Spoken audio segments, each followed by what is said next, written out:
We are struggling to set up.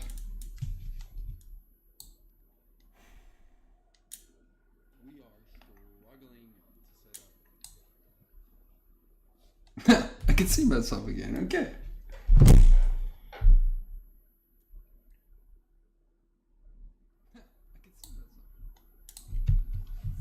All right. I'm live, and I think we're good. Like, actually good. I didn't really prepare to say anything. I kind of didn't really know how to go about this. I kind of rushed to put together what I was trying to accomplish. So I'm in the process of finishing it right now. But essentially, one second. Struggling again.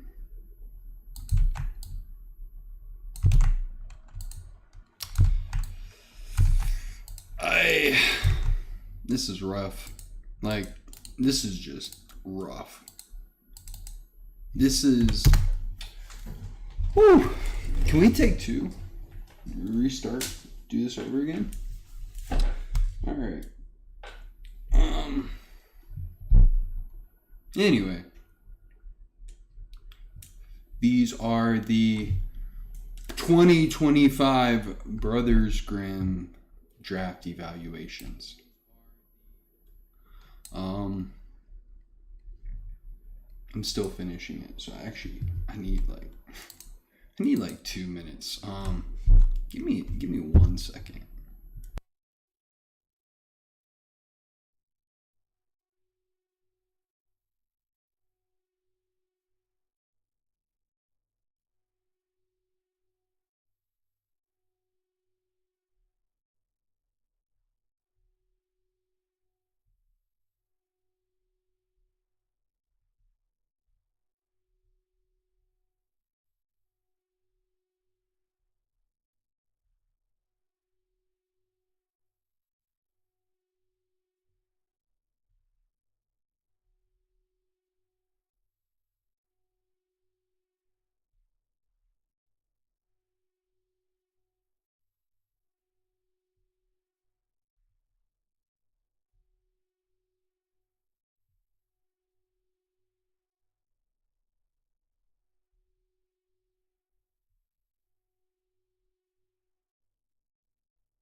Okay, I actually have it ready. I flubbed the formatting initially on some of these sheets, so I had to go through and correct them.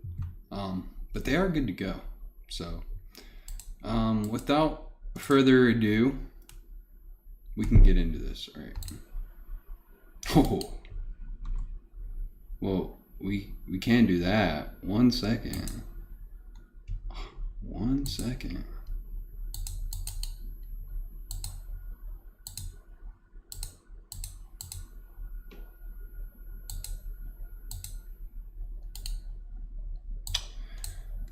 Don't you hate it when you just make a mistake?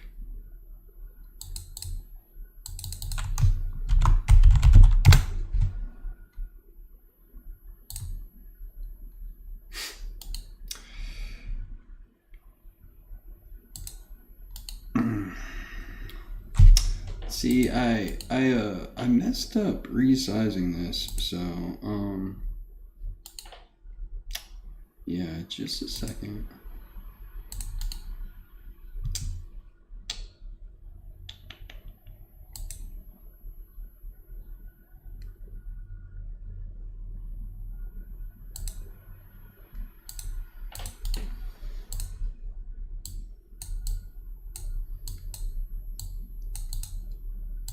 Jeez, amateur hour over here.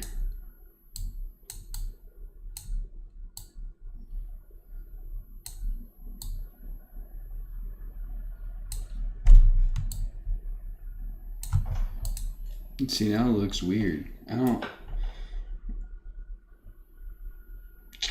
don't even know what I did, bro. This is atrocious. What? Who am I, dude? This is bad.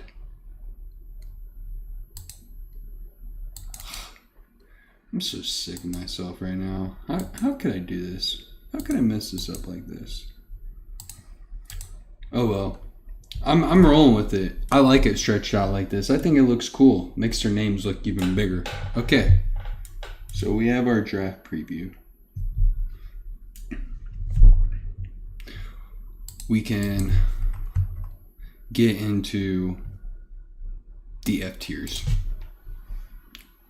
We had 3 people get F tier grades: Caleb Johnson, Jack Beck, and Jalen Royals. Yeah, wasn't a solid year for Caleb Johnson. He had that costly fumble on the kickoff in one of those games, and he basically rode the bench ever since then. Jack Beck didn't really see a lot of time for the Raiders, and then Jalen Royals, I believe, did not log any snaps. I think that's why he finished at 214. But overall, just some misses, and yeah, not just wasting the 108. That one kind of sucks. Hopefully Johnson can have a bounce back year. All right, let's get into our D tiers. A lot of owners in this one. Our 201 was Matthew Golden. Didn't have a good year for Green Bay. He couldn't really establish any footing there, and their wide receiver room was kind of a mess. Some other names here: J. Don Blue. He rode the bench in Dallas. Javonte kind of took off, so he's looking RB2, RB3 minutes right now. Or role, I should say. I've been watching playoff basketball, so everything's in minutes. And then we have Kyle Williams taken at the 302. He didn't get a lot of time for the Patriots. They were kind of expecting him to take off the top off the defense. And that actually went to Kayshon Boutte. He was that guy. So maybe Williams will have a better year too in New England. Jalen Milroe, he wasn't expected any value, honestly. He was just kind of expected to be behind Darnold all year. That's Jared's second worst pick. That's what these numbers over here. I forgot to explain that. I mean, I don't really have a good name for that, but yeah, his second worst pick out of 4, getting a D. Next, myself with Tajay Brooks. I think it's Tajay. He didn't see any time for the Bengals. He was behind Samaje Perine for most of the year, so maybe he'll get some opportunities as RB2 for Cincinnati, or they might honestly draft someone or pick up another guy. So we'll see. DJ Giddens, he rode the bench in Indianapolis. He didn't see any real significant time as the RB2. Jonathan Taylor pretty much got every significant running back role. And then Trevor Etienne, Travis's little brother. Didn't have a good year out in Carolina. Didn't see any time. And ends up with a D. And that was the Mr. Irrelevant pick in our draft. Now into our C tiers. Myself with my second worst draft pick.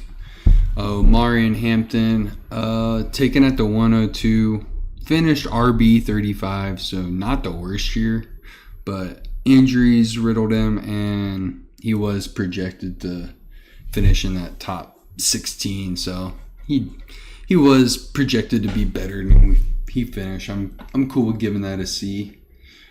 Next is Travis Hunter, and this is coming after the news like 2 weeks ago, I think it was. The Jaguars said they were going to convert him to a full-time cornerback, basically. And if he sees any wide receiver snaps, it'll probably be like gadget plays.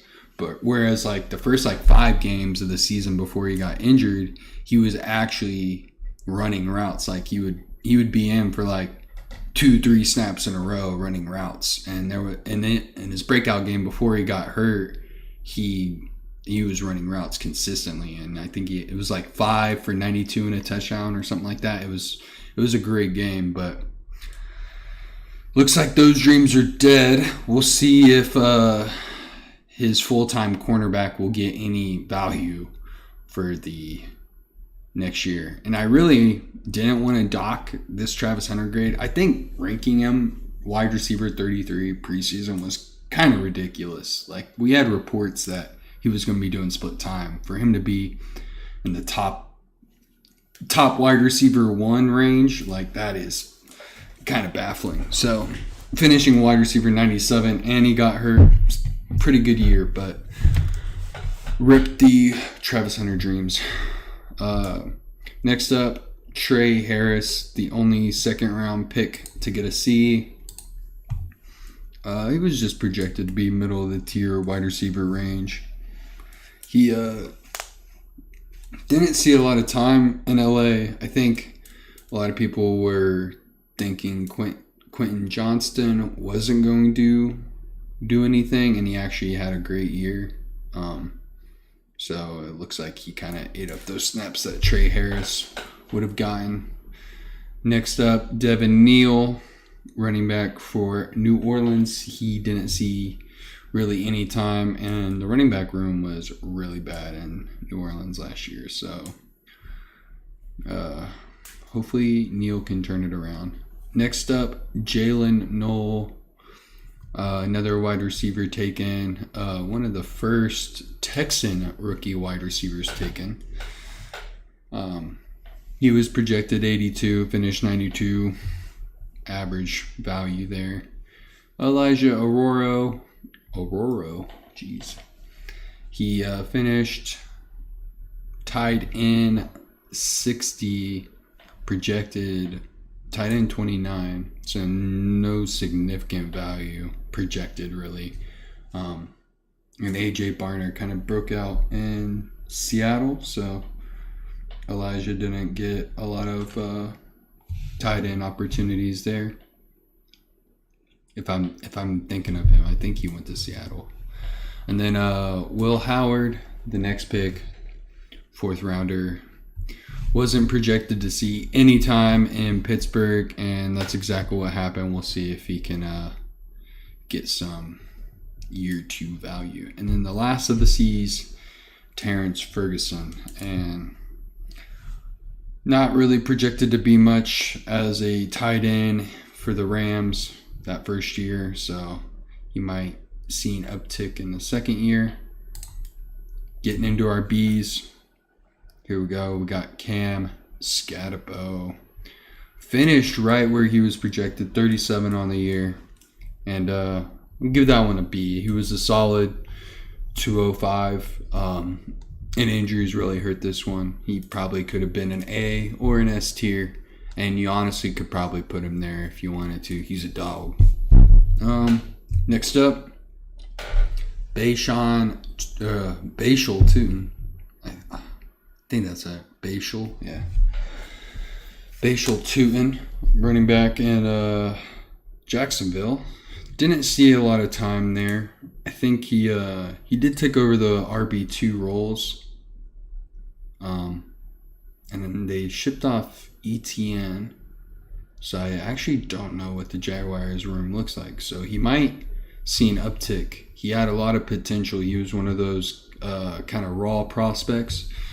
What I remembered about him, I think he went to Virginia Tech. And I think the one thing I remember about him, it might have been his fumble concerns. So seems like if he's got some coaching development going on there, it seems like he's primed to have a good year 2 leap. So keep an eye on Tootin. Next up was Dylan Sampson, running back out of Tennessee. First pick in the 3rd round to get a B tier. Sampson finished middle of the pack. Running backs took over the RB2 role in Cleveland behind Judkins. And there are some reports that he might split a lot of the opportunities with Judkins there just to keep Judkins healthy. So he might get some goal line work. So Sampson might have an uptick in value year 2. Next up was Mason Taylor, the only tight end in the B tiers. Taylor had an average year.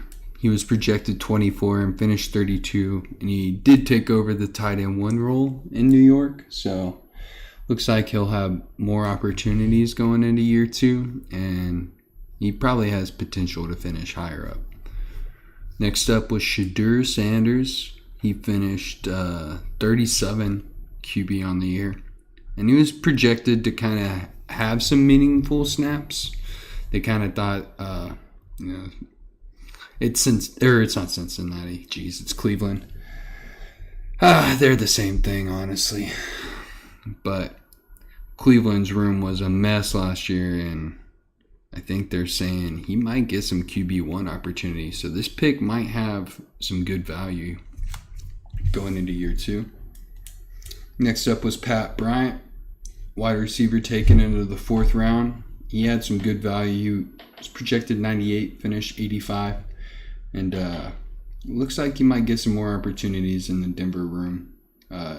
Seems like they have some good young wide receiver talent that they're willing to gamble and invest in. And looks like Bryant's one of those guys. Next up, Riley Leonard, quarterback, Indianapolis Colts. Riley Leonard, I mean, what can you say about the guy? He's a dog, honestly. He was projected to be 73, finished 51. He had a big opportunity at the end of the year, and he took advantage of it. So hopefully he gets some more chances going forward, because he looks like, barring the arm strength, the arm talent, seems like he has some good decision makings, and he honestly looks like he's a player. I mean, some of those plays he was making at the end of the year were insane. So shout out to Riley Leonard. 409, getting the B value. Now, time to head into our A tiers. We had a lot of them this year. What is that, 10 of them? Jeez. All right, starting it off. Go at the bottom here. Elikayu Manor finished middle of the pack, wide receiver 2 range, and solid year considering he was projected 82. So great round 4 value there. Next up, Tyler Shuck. I think that's Shuck. I'm saying that right. Taken in the 3rd round, the only 3rd rounder to get A tier grade. He took over the starting role in New Orleans, so that's good. Next up, Luther Burden, projected in that wide receiver 57 range. Finished 48. Give him an A. Burton looks good. I think he's a good guy out there in Chicago. I like watching him play. He's got a lot of talent, man. Next up, Jaden Higgins, wide receiver. finished just around the same as Burden. I mean, you can't hate on the value of the pick. You know, good second round value, getting a solid wide receiver too. Yeah. Good job, Chad. That was Chad's best pick. Good job. Next up, Colson Loveland, tight end. Projected 13, finished 12th. That excellent year. Exceeded his rookie value. Yeah, Loveland was really good. Next up, Quinshawn Junkins. One of 5 first-round picks taken. Five first-round picks to receive A-tier grades. Junkins, 38th projected, finished 26th. He had a solid year.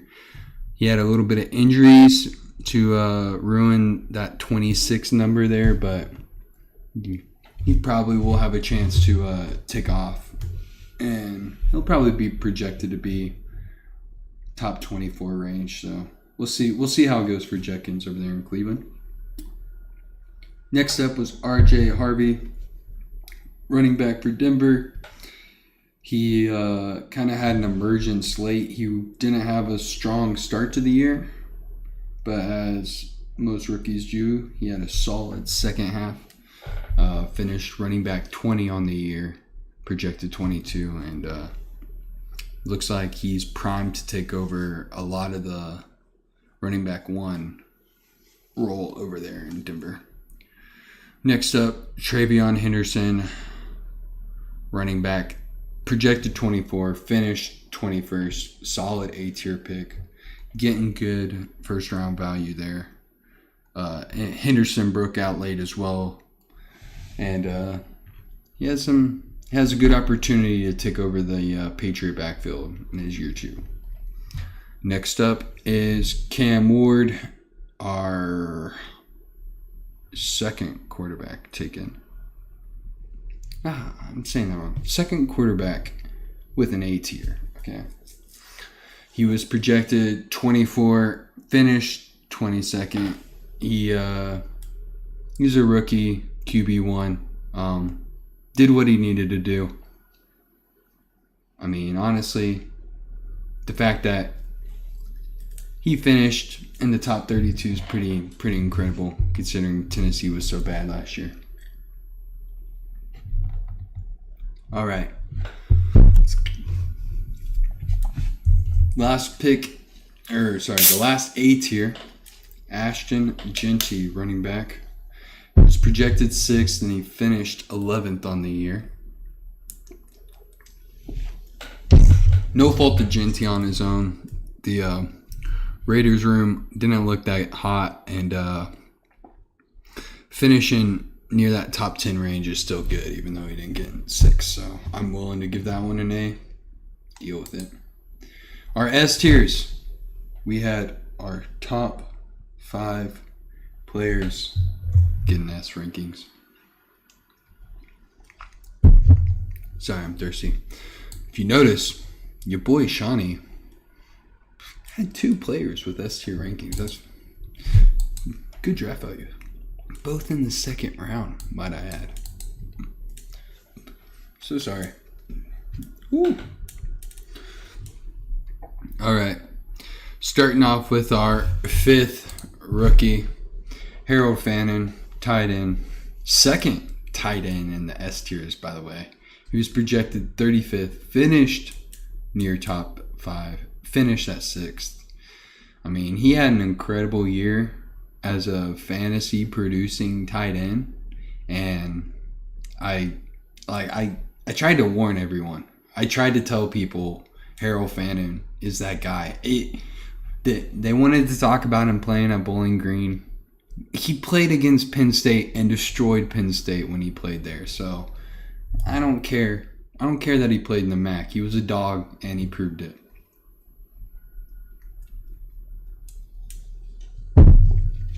Next up, Jackson Dart, QB1, New York Giants. Dart got hurt at the end of the year, so he didn't see any time, but he took over from Russell Wilson, and he didn't look back. He was making plays left and right, putting himself in concussion protocol just to get it done. He was projected 34, didn't have QB1 value projected, and he finished 14. It was a really solid pick, Jackson Dart. Too bad he doesn't own him anymore. Next up, Tyler Warren, tight end 1 for the Indianapolis Colts. Tyler Warren had an exceptional year. Projected 13, finished at 5th. Great tight end value, and he's looking poised to kind of take over this next regimen of tight ends. Excuse me, to lead fantasy producing years. Next up, Emeka Ibuka, wide receiver out of Ohio State, went to Tampa Bay. He's looking to be that wide receiver 1, wide receiver 2. I mean, no, I'm not trying to disrespect him, but he looks poised to take over the role after Mike Evans left. He was projected 52, and he finished in the top wide receiver 1 range, 23rd. S-tier value out of Emeka. Last pick in the first round, by the way. And then our final S-tier, Tetaroa McMillan, out of Carolina. Well, he went to Arizona, to Carolina. And don't get it wrong, it's Tetaroa. It doesn't go by Tetaroa. Projected wide receiver 27. He was expected to be that top dog in Carolina, and he proved it. Finished 15th. Top 16. Great value for the rookie. He was taking 103. So you couldn't ask for... Well, you could actually. You could ask for... Anyway. Alright. Time to get in what y'all been waiting for. The owner rankings. And honestly, I sucked. I had a terrible draft. I had a B, a C, and a D. All running backs. Like, do I even know what a running back looks like? Yeah. Not good value out of me this year. Hopefully Amarian bounced back. A 102, I need that one to pay off. 9th, we have Jared, our winner of the league, believe it or not. Had a B, a C, D, and an F. He doesn't know how to draft. Well, besides the initial draft. He doesn't know how to draft besides the initial draft. Rookie drafts, can't trust the guy. Next up, Chad. The Mathis brothers ringing up the bottom. Chad had an A, a C, and a D. Not that bad. Just didn't get a lot of good value. Especially out of Higgins. Like, 47, like, is that going to win you the league, bro? Probably not. Coming in at 7th, our inaugural winner, John, gets an A, a B, and a D. Solid picks, Ginty. This is the 101. Kind of expected it, so couldn't really give him that great of a grade compared to some of the other owners. Next up, Travis had an S, a C, and a D. Emeka was a dog. Proved it. Next up, Tanner. He had a big draft board last year. He had 6 picks, but just barely reaching the top 5. An A, 3 Bs, a D, and an F. Wasn't the greatest draft from your boy Tanner this year compared to last year. So we'll see. We'll see if you can go 2 for 3. Next up, Mason had an A, a B, and a C.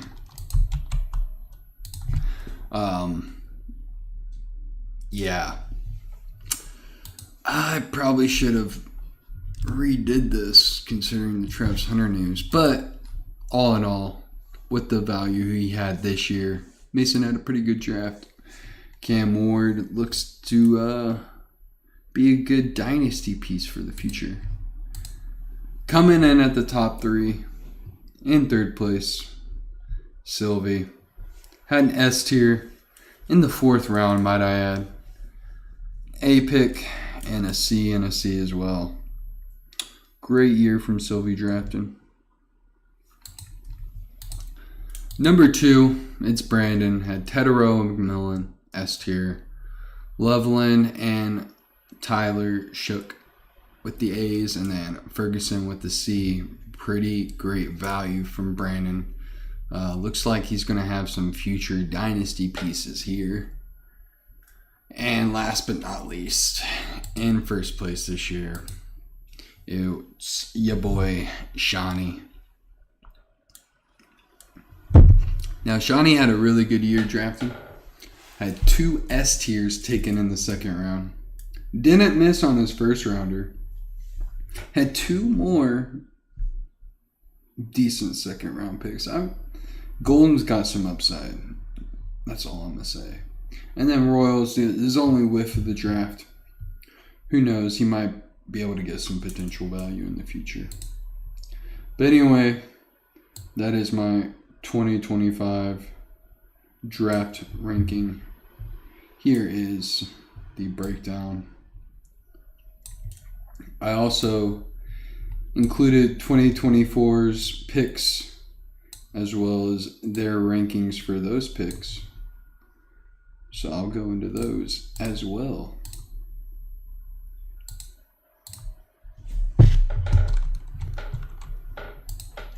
All right. The S tiers are at the bottom. Oh well. But this year, Bo Nix, Tyrone Tracy, Drake May, Troy Franklin, and Caleb Williams were all considered S tier picks from the 2024 draft, just based on their value and how good they've been consistently. I mean, Tracy, man, taken in the 4th round, you finished RB 28 and RB 26 in back-to-back years. That's solid from an RB taken in the 4th round. Anyway, that is the 2025 Brothers Grimm breakdown. Now, as a bonus, I'm going to reveal the 2025 all fantasy rookie team. Just a second. Getting it to scale. Turns out I have trouble with the scaling these days. All right, here we go.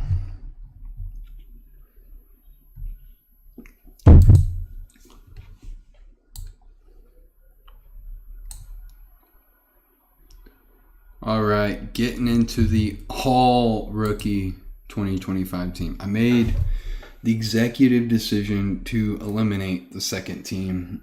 They were not bringing in much point values. As you can see, just looking at the lowest value here was Travis Hunter getting a 63.8.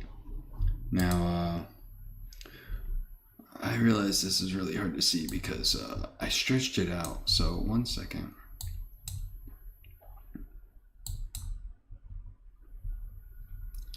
Son of a gun.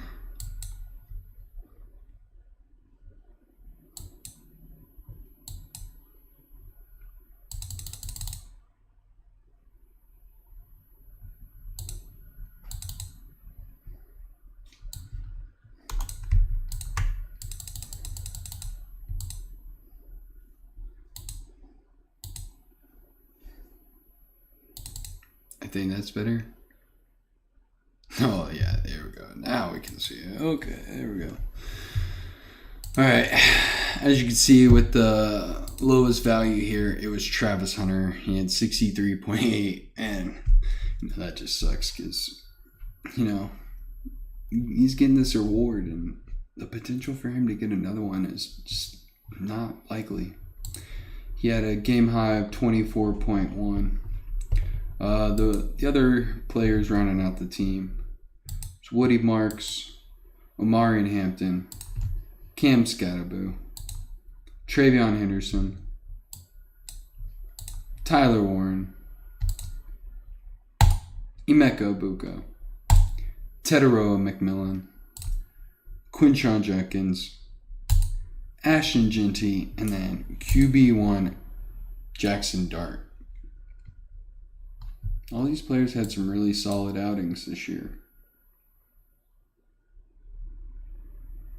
I don't really have much else to say.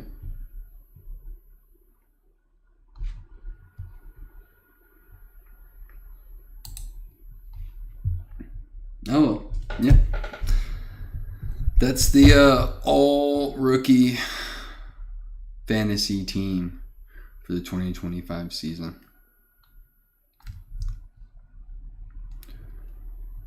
Jackson Dart did get traded to Tanner's squad, so he will be rolling with Jackson Dart for the coming up season.